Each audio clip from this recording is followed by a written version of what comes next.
C'est reparti pour une saison pour le HC Épinal Hockey Club, les Wildcats, champions de France en titre de D1, qui vont donc ouvrir le bal de leur championnat contre le Mont-Blanc. Ça sera ce samedi après une belle victoire en Coupe de France. On va prendre des nouvelles de cette équipe avec Nico Martin, l'entraîneur adjoint. Bonjour Nico. Bonjour à vous. Bon, il y a cette excitation et ce titre à défendre. Oui, tout à fait. Là, ça y est, on rentre dans le vif du sujet avec le championnat qui attaque demain contre Mont-Blanc. Ouais, Mont-Blanc, des infos, à quoi s'attendre? Bon, on a joué contre eux en préparation chez eux. Une bonne équipe avec des joueurs russes de bonne qualité, parce que ce qu'ils nous ont montré, des buteurs, un gardien américain qui tient la route, une équipe qui joue assez physique. Mais ouais, ça va être compliqué. Avec l'effectif qu'on a, ça va être un gros match pour nous à livrer. Bon, évidemment, il y a cet effectif contrarié. On va faire un petit peu le point sur les absences avec les deux commotionnés dont le protocole se poursuit. Donc pas de Lubin, pas de Montvalo, c'est la première info. Oui, bah après voilà, sans m'étaler sur l'aspect médical des joueurs, oui, on ne peut pas compter sur Antoine Montvalo, Alexandre Lubin. Après, on a Anthony Rappen qui sera indisponible non plus, Maxime Martin. Et puis Gasper Serkomnik qui est revenu de Cap-Breton et qui est encore indisponible. Ça fait beaucoup. Comment est-ce que... Ça fait trop. Donc il y a quand même dans l'autre sens deux Finlandais qui sont arrivés. Les deux pourront jouer dès samedi. Oui, on a réussi à les qualifier hein, déjà. Défenseur, hein, précis. Ouais, Henri, notre grand défenseur finlandais, a pu jouer déjà contre Mulhouse. Et puis là, on a un jeune de 22 ans là, qui s'appelle Rob qui va jouer normalement demain, il sera qualifié.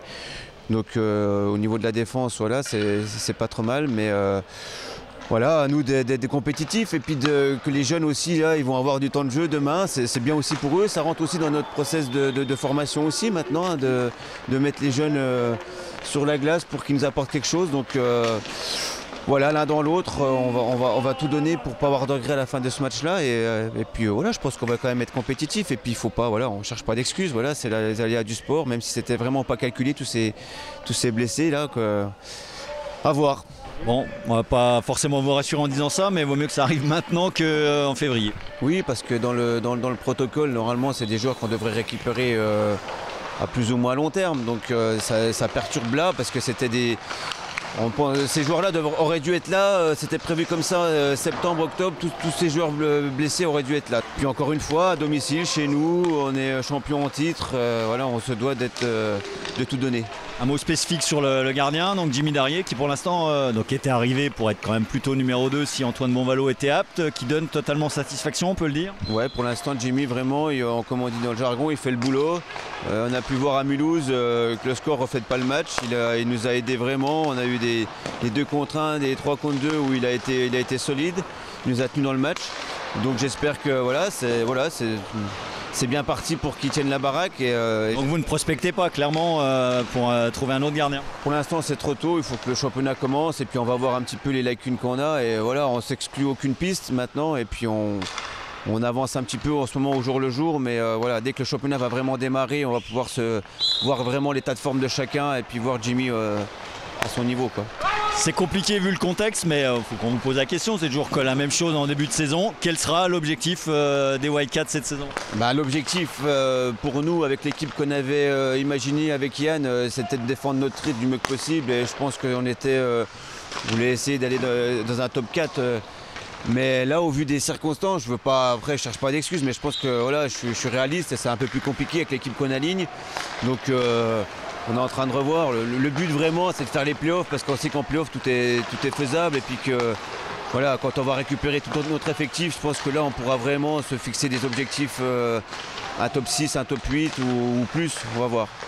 Merci Nico et bon premier match devant nos caméras. Merci à vous. Merci à vous. Change up. Let's go, change, boys. Une reprise du championnat dans des conditions pas idéales donc pour les Wildcats qui doivent faire le dos rond dès ce samedi face au Mont-Blanc. Premier face-off à 18h05, un match à vivre en direct et en intégralité sur Vosges Télévisions.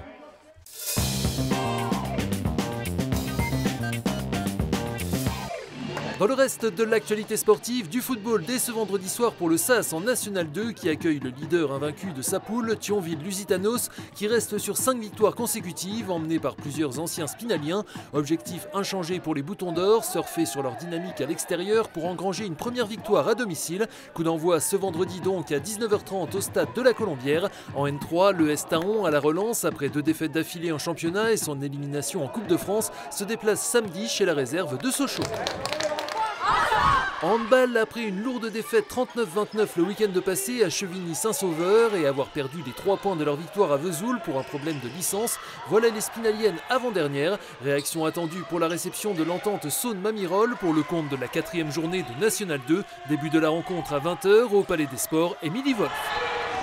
Enfin au rayon course nature, un anniversaire, les 10 ans du trail des Hautes-Mines au Tillot. 2 principaux formats pour l'événement organisé par la section locale de l'Ath-les-Vosges. Un 28 km pour 1200 mètres de dénivelé positif dont le départ sera donné à 8h30, suivi d'un 14 km moitié moins accidenté à 9h, ainsi qu'une marche-course solidaire aux couleurs d'Octobre Rose de 6 km et une course enfant à 11h.